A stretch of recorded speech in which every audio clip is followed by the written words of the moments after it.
Assalamualaikum rekan-rekan Staindo Jakarta yang dirahmati Allah. Salam jumpa kembali dalam Ngaji Keren bareng Staindo Jakarta.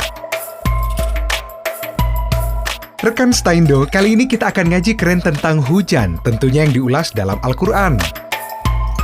Rekan Staindo Jakarta yang dirahmati Allah, ada yang istimewa di dalam Al-Quran tentang penyebutan hujan. Disebutkan sebanyak 55 kali di dalam Al-Quran, satu di antaranya ada yang menarik nih, karena biasanya hujan disebut dengan Al-Ma. Dan yang menarik, hanya di surat At-Tariq ayat ke-11 yang menyebutkan hujan secara berbeda, yakni Raj'i.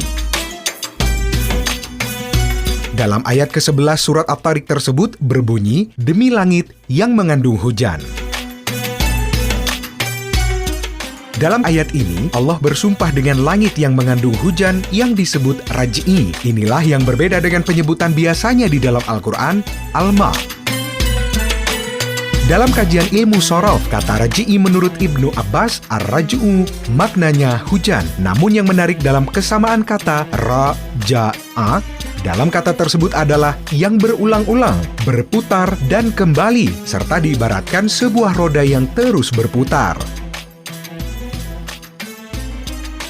Dalam hal ini, rekan Staindo Jakarta, Allah ingin menunjukkan bahwa hujan memiliki siklus yang selalu terjadi atau berproses, selalu sama, dan berulang-ulang. Jika kita ingat teori siklus hujan saat di sekolah dasar, di mana terjadinya hujan karena air laut atau sungai dan danau, serta sejenisnya yang menguap, kemudian terbentuklah awan, dan turunlah hujan yang membasahi daratan, entah yang lari ke sungai, atau terserap menjadi air tanah. Tetap saja, keduanya bermuara pada lautan. Artinya, air hujan setelah jatuh ke daratan akan kembali ke lautan dan dari situlah siklus hujan akan terus berulang dan berulang.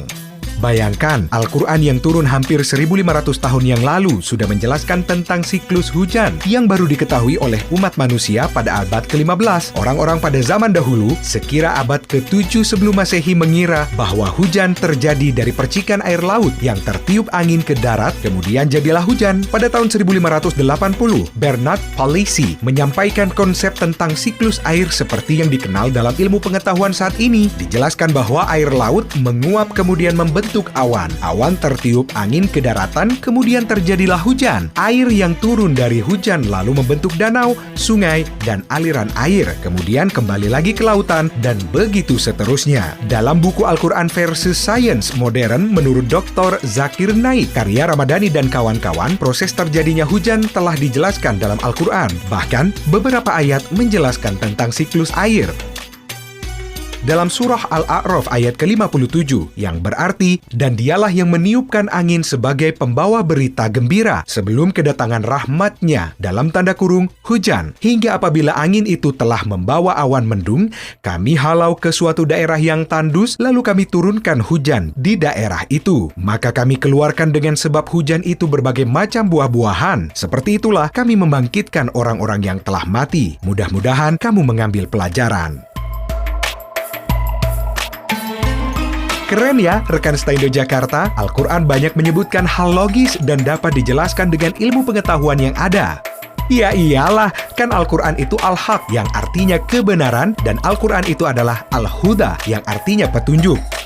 Keren kan guys, kitab suci kita? Kaget ya? Heran kan? Makanya ngaji, baca Al-Qurannya. Jangan status mantan aja yang dibaca. Wallahu a'lam bishawab.